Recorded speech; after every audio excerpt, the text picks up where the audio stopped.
BRS party ఆత్మీయ సమ్మేళనం మెదక్ జిల్లా కొల్చారం మండలం కేంద్రంలోని బాబా ఫంక్షన్ హాల్లో మండల టీఆర్ఎస్ పార్టీ అధ్యక్షులు గౌరీశంకర్ గుప్తా ఆధ్వర్యంలో బీఆర్ఎస్ పార్టీ ఆత్మీయ సమ్మేళనాన్ని నిర్వహించారు. ఈ సమావేశానికి ముఖ్య అతిథిగా ఎమ్మెల్యే సునీత లక్ష్మారెడ్డి హాజరయ్యారు. అనంతరం ఎమ్మెల్యే మాట్లాడుతూ పార్టీ గెలిపే లక్ష్యంగా ప్రతి ఒక్క కార్యకర్త పనిచేయాలని పిలుపునిచ్చారు. 10 సంవత్సరాల కాలంలో కేసీఆర్ చేసిన అభివృద్ధి పనులను, సంక్షేమ పథకాలను ప్రజల్లోకి తీసుకువెళ్లాలని సూచించారు. కాంగ్రెస్ చెప్పే అబద్ధపు హామీలను నమ్మవద్దని, ప్రజలు మళ్లీ కేసీఆర్ రావాలని కోరుకుంటున్నారని అన్నారు.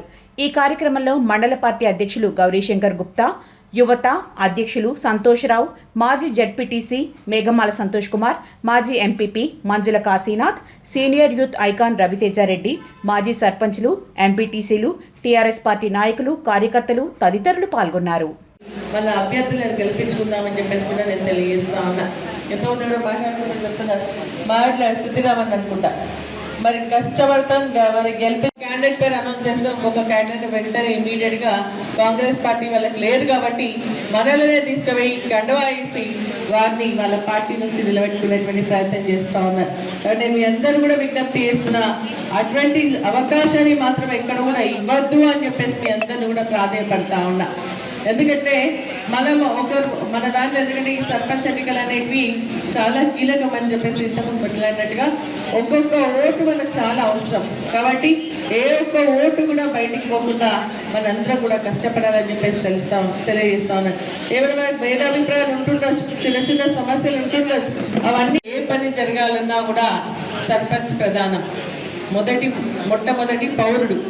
కాబట్టి గ్రామానికి సంబంధించినటువంటి అన్ని సమస్యల పరిష్కారానికి కానీ మాలాంటి వాళ్ళగా ఎవరైనా పోయినా కూడా మనకి ఏదైనా సమస్య వచ్చినా కూడా మనం ఎవరి దగ్గర పోతామంటే ఫస్ట్ సర్పంచ్ దగ్గర. కాబట్టి అటువంటి సర్పంచ్ ఎన్నికల్లో మనం తప్పకుండా మీరందరూ మాట్లాడినట్టుగా చెప్తున్నటువంటి విధానాన్ని చూస్తే మెజారిటీ సర్పంచ్లు మనం గెలవబోతామన్నది స్పష్టంగా అర్థమవుతోందని చెప్పేసి నేను తెలియజేస్తా ఉన్నా. ఎందుకంటే మీరందరూ అట్లా మాట్లాడుతూ ఉన్నారు. మేము ఖచ్చితంగా ఏకాభిప్రాయంతో ఉన్నాం. గ్రామంలో మేము ఒక్కరినే సర్పంచ్ క్యాండిడేట్ని పెట్టుకుంటున్నాం, వారిని గెలిపించుకొని తీసుకొస్తామని చెప్పేసి చెప్తున్నారు. చాలా చాలా సంతోషం అని చెప్పేసి కూడా నేను ఈ సందర్భంగా తెలియజేస్తాను. మనది 3వ విడతలో ఉంది సర్పంచ్ ఎన్నిక. మరి 3వ తారీఖు నుంచి నామినేషన్స్ ప్రారంభమవుతా ఉన్నాయి, 17వ తారీఖున ఎన్నికలు ఉన్నాయి.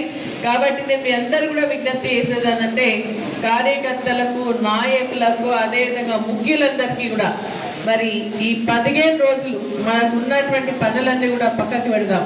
కోతలు ఉండే మొన్నటి వరకు, కానీ కోతలు కూడా అయిపోయినాయి.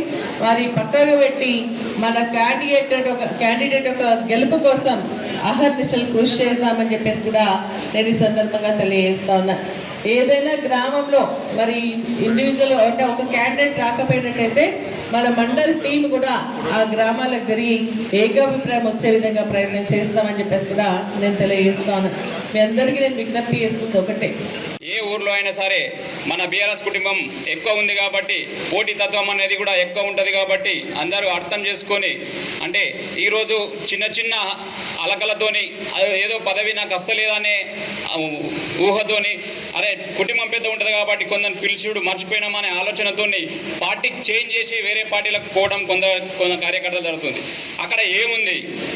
10 ఏళ్ల పాలనలో ఏం జరిగింది, ఇప్పుడు కాంగ్రెస్ 2 ఏళ్ల పాలనలో ఏం జరిగింది, ప్రతి ఒక్క కార్యకర్త కూడా అర్థం చేసుకోవాలి. అంతేకాకుండా మనం హోటళ్ళ దగ్గర కళ్ళు దుకాణాల దగ్గర డిస్కషన్ కూడా చేసే విధంగా మనం కార్యకర్తలను మోటివేషన్ చేసుకోవాలి.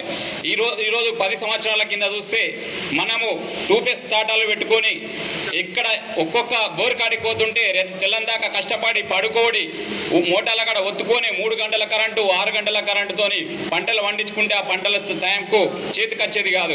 అంతేకాకుండా ఒక్కొక్క ఊర్లలో 4 ఎకరాలకు 8 బోర్లు వేసిన వాళ్ళు ఉన్నారు. మరి పత్రికా మిత్రులందరికీ కూడా పేరు పేరున ధన్యవాదాలు తెలుపుకుంటున్నాను. మరి ఈరోజు ఈ కార్యక్రమానికి ముఖ్య కారణము ఏంటంటే, ఏవైతే స్థానిక సంస్థల ఎన్నికలు వచ్చినాయో, మరి గత ఈ ప్రభుత్వం ఏర్పడిన తర్వాత 2 సంవత్సరాలు గడుస్తున్నా కానీ ఇప్పటి వరకు స్థానిక సంస్థల ఎన్నికలు భయంతో పెట్టలేదు. అందుకే మరి మొన్న ఏదో ఆ జూబ్లీహిల్స్ లో గెలిచినామని చెప్పి ఆ సందర్భంగానే ఈ ఎన్నికలకు ముందుకొచ్చింది ఈ కాంగ్రెస్ పార్టీ అని చెప్పి కూడా తెలుసుకుంటూ, మరి అన్ని గ్రామాలలో పోటీ ఇద్దరున్న ముగ్గురున్న సమన్వయంతో కలిసిమెలిసి మాట్లాడుకొని మరి ఏదైతే బీఆర్ఎస్ పార్టీ నుంచి ఒక్క అభ్యర్థిని మాత్రమే మన మేడం గారికి అప్పచెప్పి గెలిపించుకొని అప్పచెప్పాలని చెప్పి కూడా నేను ఈ సందర్భంగా తెలియజేస్తున్నాను. సరే, అవకాశాలు